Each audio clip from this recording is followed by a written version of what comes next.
Hello, it's February 2014. This is episode number 6 of Weekly Woodworking Wrap-Up Review. Let's begin. Earlier this week, I released my video on how to make this shop stool. Look at that. Check that out. You want to learn how to make it? The link will be in the description below. A couple weeks ago, I promised a shop tour, and I failed to give that to you last week and the week before. The video is done. I will publish that Monday morning.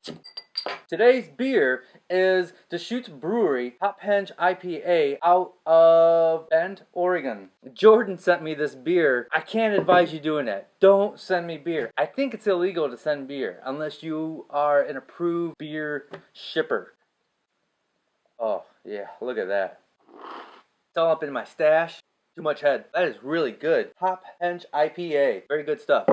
Thank you, Jordan. Don't send me beer. Let's dive right in with some videos. Steve Ramsey posted this video last Friday. Valentine's Day heart-shaped box. Now, if you are like me, you don't celebrate Valentine's Day once a year. If you're like me, you celebrate Valentine's Day every single day. Now, I know the timeliness of me showing you this video does not make sense because by the time you see this, it will be Valentine's Day or past that point. He makes it out of purple heart. I hate purple heart. It's just a hard wood. It's hard to work with. It burns when you cut it. It burns when you sand it. It burns your anger. Just, it looks beautiful. That's the heart-shaped box from Steve Ramsey. Check that out. The Woodworking Router Wars started this week. Izzy Swan over at thinkwoodworks.net released this mind-blowing video on a router jig that cuts spirals. Holy shit! Jig is amazing! Unbelievable! It's a router jig that cuts a spiral. Mind-blowing. Not too long after he put that out, Matthias over at woodgears.ca countered that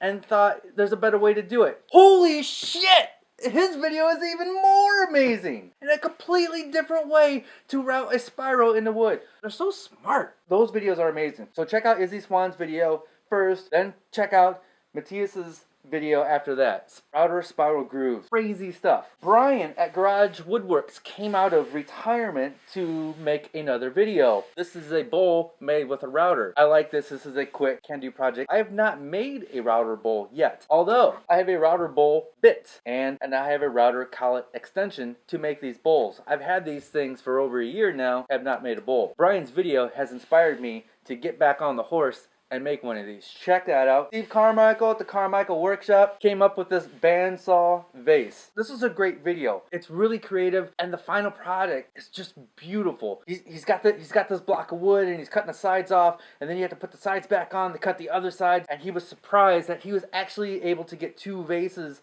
out of this one vase. It's just beautiful. It looks great. It would make a great gift. There's 2 vases and they complement each other because one's bigger and one's smaller. So it has a very nice art feel to it. I like that video. I wanted to let you know about a giveaway. Woodshop Addict, they just celebrated their 2-year anniversary. If you're not familiar with it, it's a woodworking forum. For their 2-year anniversary, they're giving away some tools. So I advise you to check out the link in the show notes. Who doesn't like free tools? Know what I'm saying? Let's get to some emails after I drink this beer.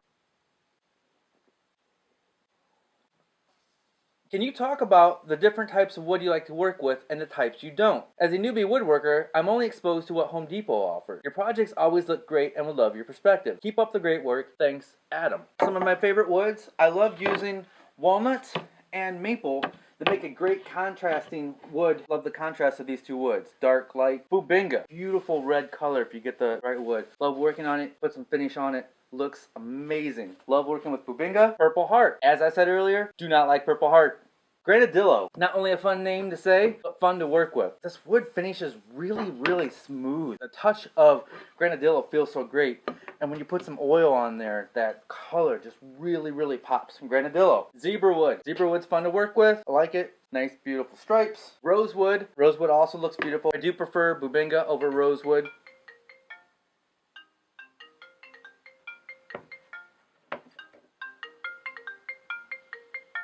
I do prefer Bubinga over rosewood. The Bubinga just has the color seems to pop a little bit more. You get some bright, nice reds. Oaks. I don't have any red oak, but I have some white oak.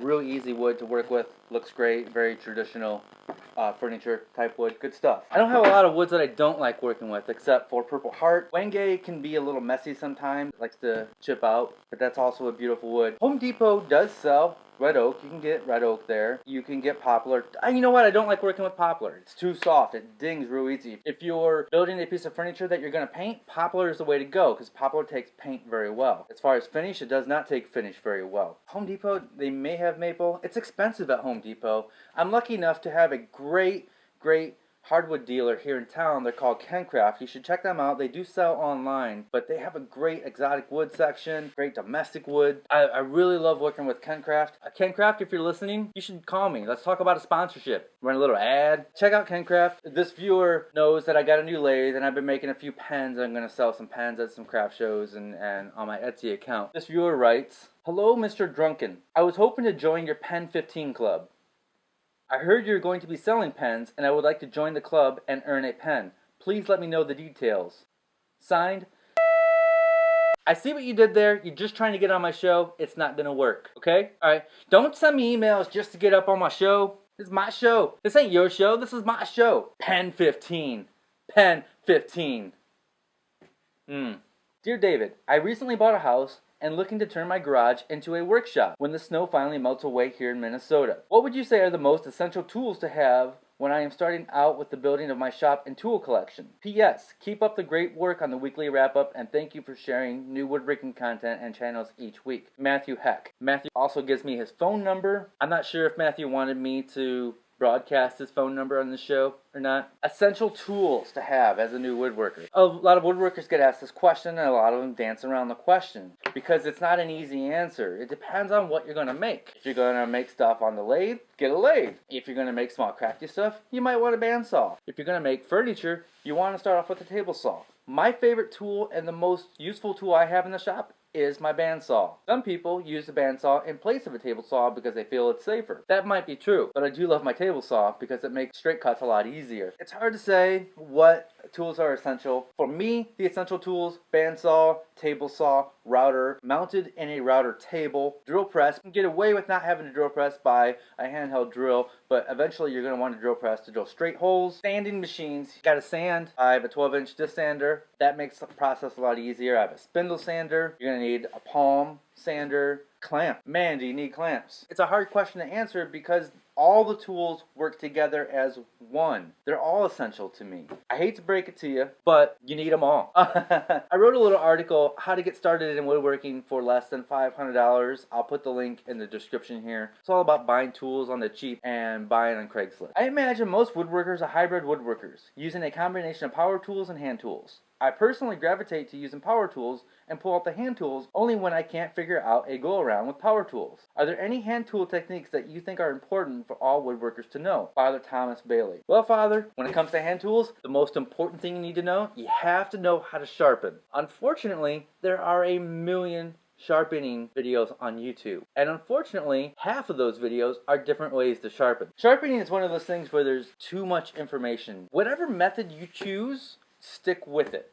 The worst thing about sharpening is the sharpening itself. It seems like, oh, you gotta get all the stuff out, then you gotta go sharpen. You gotta have a dedicated sharpening station, which I don't, and so when it comes time to sharpen, I'm like, crap, I don't feel like doing this. I think the next biggest hand skill is pairing with a chisel, because when you're doing joinery, eventually you're gonna find yourself in a spot where you need to adjust the joint a little bit, and a chisel is going to be the way to go. The chisel, not a hard tool to learn how to use. It's actually, you can learn it pretty quick. You do need sharp chisels, which goes back to sharpening. So once you know how to sharpen, then you can learn how to use your chisels. I think sometimes when it comes to dovetailing, it is quicker to do it by hand than it is to do it with a router and setting up a router jig. I think that would be third on my list as learning to dovetail by hand. And with dovetailing by hand, there's a lot of mechanics involved. It's like a pitcher in baseball. There's a lot of moving parts and you got to keep those parts in line to get a straight cut and to learn to cut efficiently. That's what I suggest there. We're getting close to the end here. Don't forget, I have t-shirts up on my website. We're getting close to running out of the cranberries. When I run out of the cranberries, I will move on to the next color,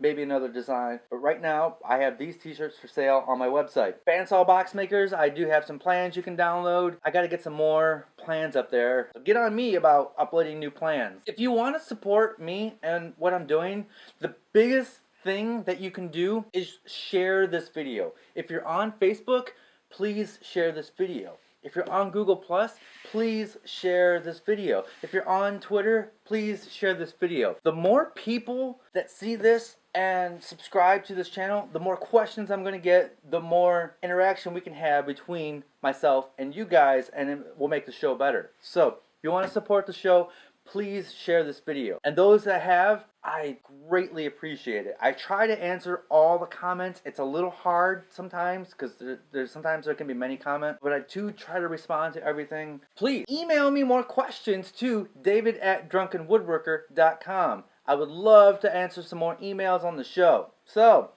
that about wraps it up. Stay passionate and make stuff. Thank you. I'll see you next week. To keep up with me, subscribe to my YouTube channel and follow me on Facebook, Google+, Twitter, Pinterest, Tumblr, Instagram, and Etsy. And be sure to check out my website at drunkenwoodworker.com.